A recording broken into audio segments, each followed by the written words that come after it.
What's up guys, bonus video for this week. I have not done any top 5s, top 10s, anything like that, but for any of you who don't already know it, I do work on cars for a living and have worked on cars for probably 15-ish years professionally. And just based on my experience, the cars I've dealt with, the cars I've repaired, I have put together a list of my top 5 least favorite cars.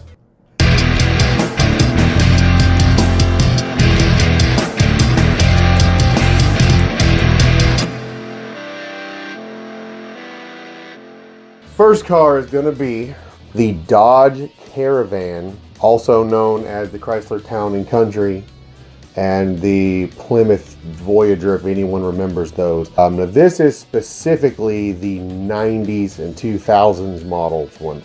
I've owned one of these cars. I owned a 97 Caravan for a while, and I see them in the shop literally all the time. But these cars are just plagued with things that don't work correctly. Most of the electronics are in and out. They have problems with gauge clusters that work and then don't work. The list is a mile long, lots of things. They're okay to drive. I don't have any problems with them there, and that's why they're kind of low on this list. They're just a constant maintenance nightmare.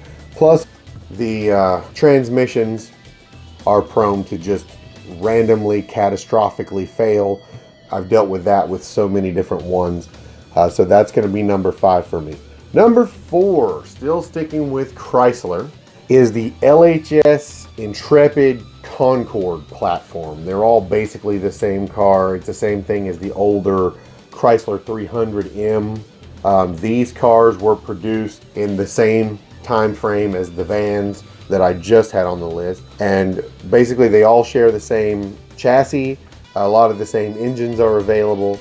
Some of the engine options are semi-okay. The 3.5 is a decent engine. They're not super hard to work on, but I don't think I've honestly ever seen one of these come into the shop that it didn't have at least half a dozen suspension problems. These cars, from a suspension standpoint, almost just fall apart once they get any decent mileage on them. They're notorious for inner tie rod end bushings, which fail very regularly, are kind of difficult to replace and fairly expensive from a labor standpoint. They have a lot of alignment problems. Subframe bushings fail all the time. Once again, a long list of maintenance problems. Styling wise, they're okay. They're a little bit of a throwback, bigger, longer sedan cars, the sort of the land yacht sort of thing. I'm not really fond of personally. The one exception I will give those is the 300M from the, I want to say it was produced in the early 2000s. That was the only version of that chassis car that I actually thought looked good. I really wasn't fond of any of the other ones. But that was number 4. Number 3, another car I've owned myself. And this is but pretty much any Suzuki Forenza ever built. These were, first of all, rebadged Daewoo's. They were not actually built by Suzuki at all. This was General Motors' attempt to bring cars from their Daewoo brand in and disguise them as more popular brands so people would buy them. The Forenza is not a terrible looking car. I bought one new in 2006. I gave it a shot for the first probably 30,000 miles that I had it. It was a fairly decent car. Well, I had interior door handles that snapped off under regular use, which there was then a recall for and they had to replace. But then I also had, and this is within say 20,000 miles of this car being brand new, the paint literally fall off the exterior door handles, which is pretty ridiculous for a new car in that time frame. They're also notorious for having the transmission range switches fail, and when that happens, that can get you stranded, which is once again a pretty annoying thing to have happen. But the car that I had, I got rid of just a bit over 30,000 miles, and at that point was already showing signs of transmission problems and several other things that were just ridiculous. So I had to put this on this list. I would not recommend anyone buy one of those cars. 4th car on this list, the Ford Aerostar van. 2 main reasons that this vehicle is on this list. The two things is, one, arguably the ugliest car Ford's ever built. It literally is just like a rectangle with a little wedge piece on the front, and that's it. I'm pretty sure a 5-year-old could have styled this car better if it literally just has no style. It's just, they put all this stuff in a pile and drew a box around it, and that was the car. It's like, Ford, did you even try? But aside from that, the engine, which is, as most vans, tucked halfway under the windshield, is fairly hard to reach. They have a lot of reoccurring problems with like lower intake gaskets, head gaskets that are extremely difficult to repair in comparison to a regular car. And that runs labor costs up, runs labor time up. It's just an inconvenience. And I think if it was a better van, then maybe that wouldn't be as big of a deal. But honestly, with as ugly as that thing is and as little power as it has stocked anyway, it's not even worth all the repairs.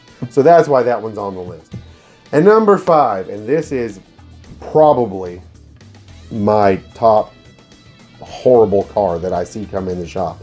And you'll probably see this mentioned in other videos too. It's pretty well known. And that is literally anything Cadillac builds with the Northstar V8 in it. And I know some of you are going to say, oh, but the supercharged Northstar made a lot of power. And oh, but the Northstar makes a lot of power for the size displacement it has. It's almost 300 horsepower. And that's true. But a lot of engines make a lot of decent power. A lot of engines are lightweight.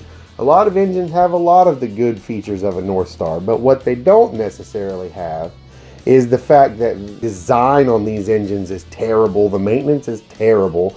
The things fail at far too low a mileage. And I mean, any car that on the one hand is notorious for oil pan gasket failures causing fairly decent oil pan leaks, then the same engine they designed in such a way that the oil pan can't be removed without removing the transmission, which in most shops makes that repair upwards of $900-ish. That's a pretty bad combination of features right there. On top of that, I've seen several of them come in with head gasket problems.